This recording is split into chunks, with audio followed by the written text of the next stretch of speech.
আজকের এই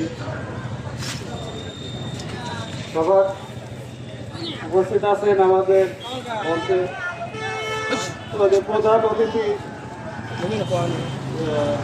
কেন্দ্রীয় কমিটির সিনিয়র সহসভাপতি জনাব মোহাম্মদ আমার বড় ভাই ইয়াস আহমেদ। আরো উপস্থিত আছেন কুষ্টিয়া জেলা কমিটির সাধারণ সম্পাদক খালিকুজ্জামান স্যার।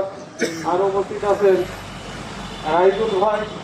আরো অনেক নেতৃবৃন্দ উপস্থিত আছেন যাদের নাম আমার পদবীর নাম অজানা। ও সামনে বসা